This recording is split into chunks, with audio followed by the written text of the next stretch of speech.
Hi guys, welcome to the next part of this Node Express MongoDB Bootcamp 2023. So before moving further and talking about FS package, which is the part of this video, this crash course is going to be at least 40 videos long.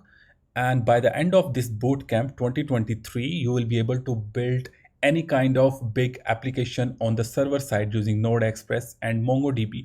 Express is the framework of Node and MongoDB is the kind of database which we will be using.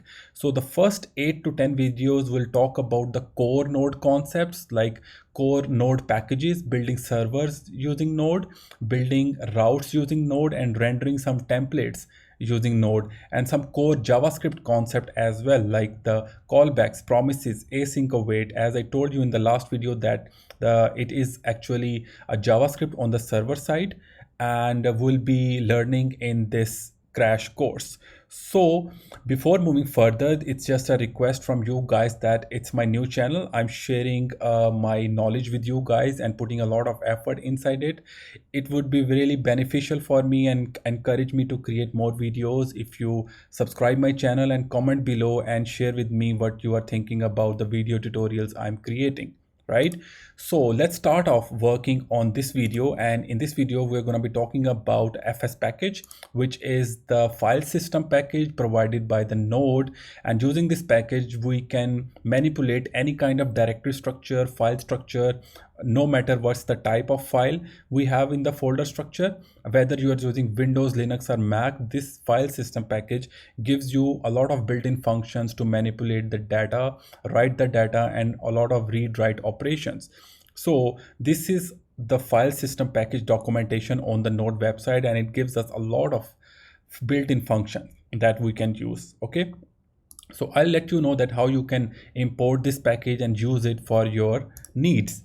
Right, so I have created this folder FS package, and inside it I have created this data.txt, and here I can write anything inside it. Okay, and then I have created this index.js file, and in this file I'll be writing the code to fetch the content of this file. Okay, pretty straightforward. So in order to import that package called FS, so I'll name it FS, you can name it anything.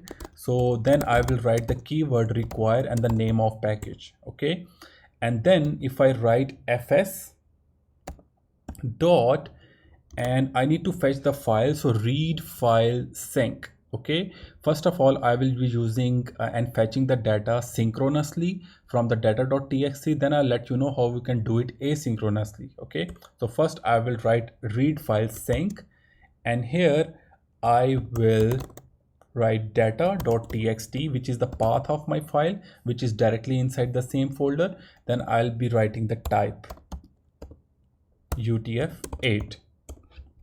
Okay, and we need to receive this data in some kind of variable, and then I'm going to log the data.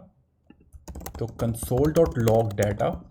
So now let me write in my terminal, and I should be inside the FS package folder so that I can access the index.js file, and I will write node index.js. So you can see that it has fetched the data, whatever is written in this file, and it has read the data synchronously. Synchronously means that it will not move to the next line until and unless this returns the data.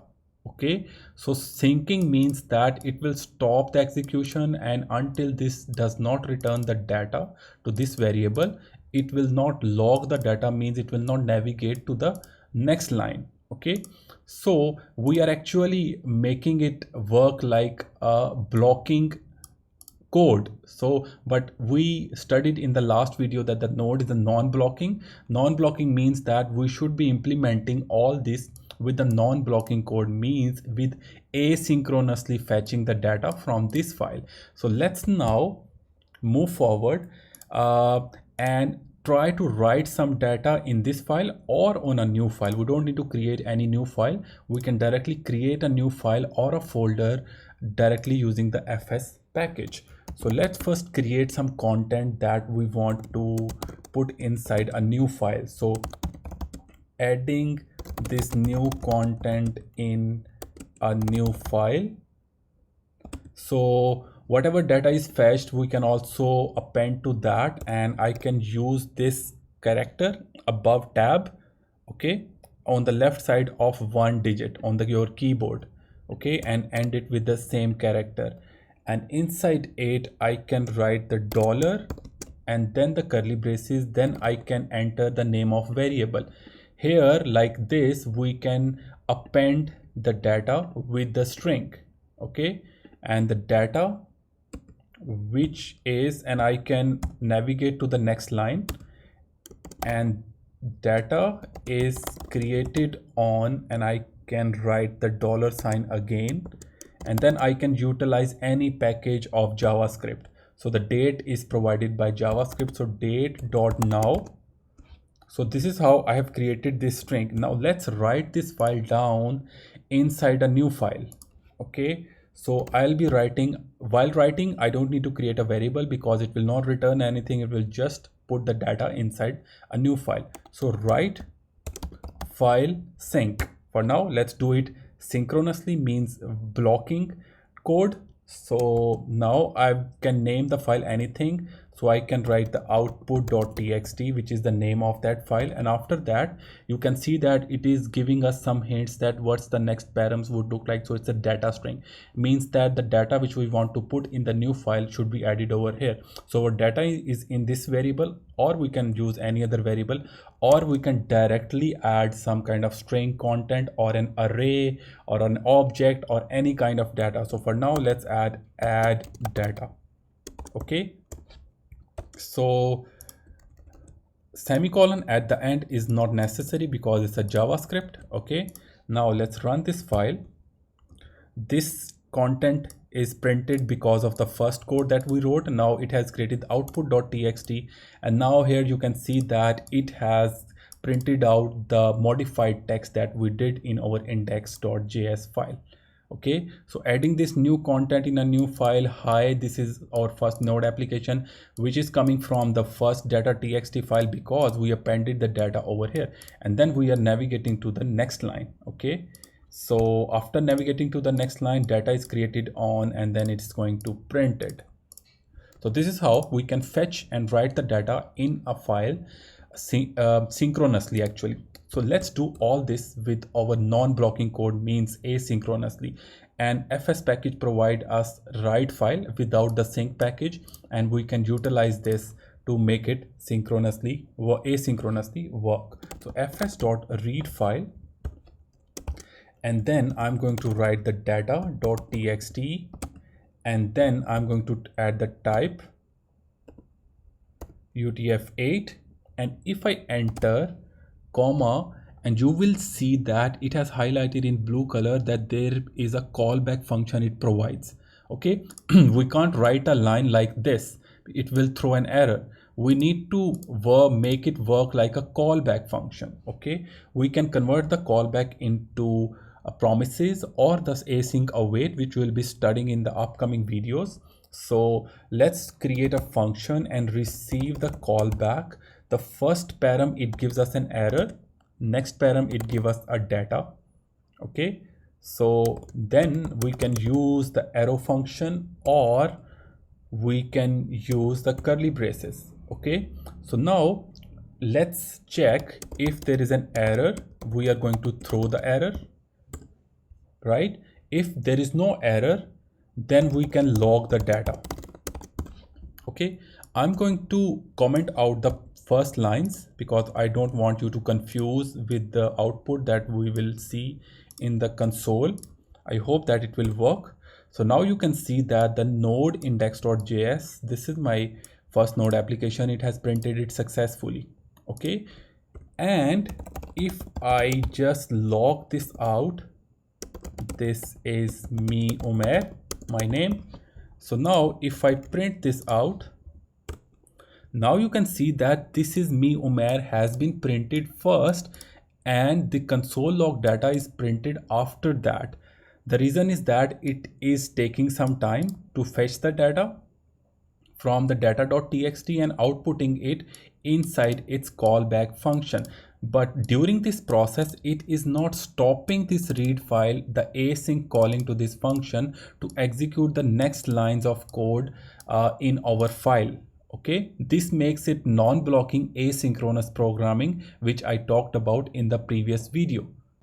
So now next let's try to write the content in the new file output.txt, which I have deleted, using the non-blocking asynchronous code. Okay, since we need this data variable inside this fs dot read file, and data variable is only available within this function. Okay, so we'll be writing a nested fs.read file function inside this callback function. So after reading the data, let's construct this variable first, and I'm going to remove it. And over add data variable have been created. Now let's use fs.write file, and inside it I need to give a path. So let's give the output.txt, which is the path, and next it is asking us to give the data. So what's the data needs to be added? We don't need to add this UTF-8, just like we didn't add it in the above function. Okay, so now we need to add data. Next, it giving us a callback function. Okay, so I'm going to write the function, and it is giving us an error variable only. Okay, so I can name it error2 and then the curly braces. So just to handle the error2, I'm going to name it throw error2. Right, so that's pretty much it. We don't need to log the data because we'll be checking it if the file is created successfully or not. So let's run it after saving this file. So this is me, Umair, has been created just as I showed you, and this output file has been created, right? So guys, you can see that we can make it nested and add any number of nested calling to the any function. If we keep on writing the callback functions inside the previous callback functions, then this concept is called callback hell. In the upcoming videos, we'll talk about how we can reduce and avoid this callback hell and convert it using the promises and async await. So for this video, this is pretty much it. Enough knowledge for you guys. I hope that you have understood. Don't forget to subscribe my channel, hit the like button, and comment below if you have any question. Thank you so much for watching.